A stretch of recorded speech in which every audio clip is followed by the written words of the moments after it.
Hello, this is Pastor Steve, and today is August 26th, 2020, and I'm thankful that you joined me for my midweek devotional. I'm here in my study, and I've lit a candle just to invite Christ's presence as you gather here in this holy space today.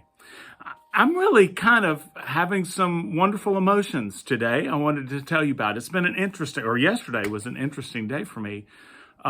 Here in Jacksonville, I have 3 church members that won their municipal elections yesterday for city council and for board of education. And I'm so very proud of them.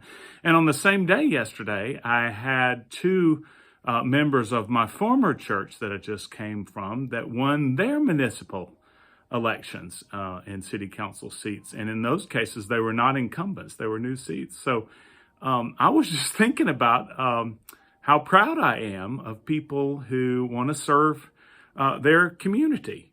And they are people that, well, like many of us that do it in all sorts of other ways, they're people who apply their faith in the real world and want to make a difference in the world. And I was just recently thinking about that and thinking about local politics and so forth and serving. And I realized that presently we have 42 members of Congress in the United States that are Methodist. We're the second largest faith group that are represented in Congress.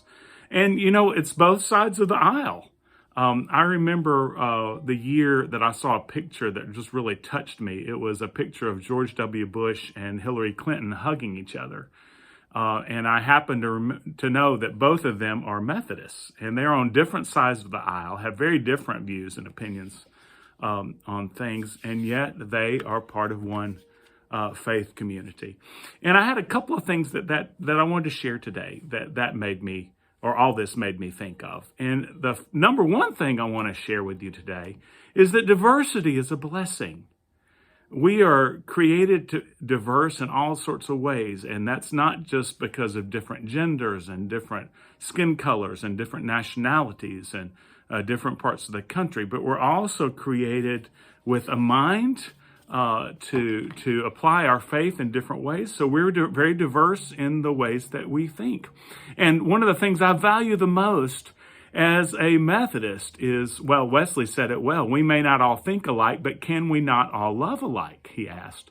And it's all about the love of God for people who are different than us. So one of the things I value the most in our faith is that for us, that's the very definition of church, is that we're diverse and we love people that are different than us, but we all work together to make the world a better place. That's the number one thing I want to remember with you today, is that diversity is a blessing. It's not a curse.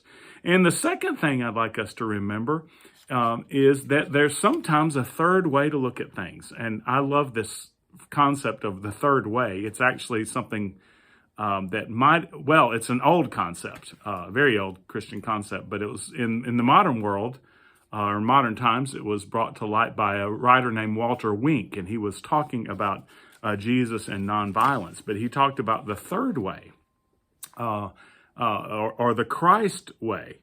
When Jesus was presented with a question, an either-or question, he often led them to a third way of thinking about it. A good example of that is in Matthew chapter 22. And you may say, Jesus never dealt with political issues. Well, he certainly did. But he always pointed to a third way. In chapter 22, it says these words in verse 17. Some people came to Jesus, some Pharisees, teachers of the law, and said, "Tell us then, what do you think? Is it lawful to pay taxes to the emperor or not?" That's an either-or question, black or white, one way or the other. And Jesus says, and then it says, "But Jesus, aware of their malice, said, 'Why are you putting me to the test, you hypocrites? Show me the coin used for the tax.' And they brought him a denarius. Then he said to them, 'Whose head is this and whose title?' They answered, 'The emperor's.' Then he said to them, 'Give therefore to the emperor the things that are the emperor's, and to God the things that are God's.'" So his answer was that there's a third way to think about this.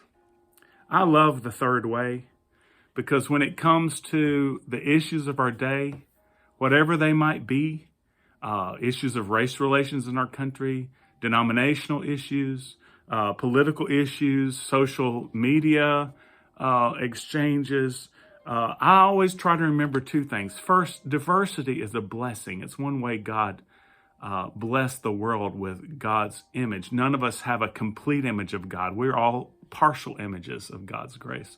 So diversity is a blessing. And secondly, there's usually a third way to think about whatever is dividing us. So let's be people of the third way in Jesus' holy name. Amen. Have a great day.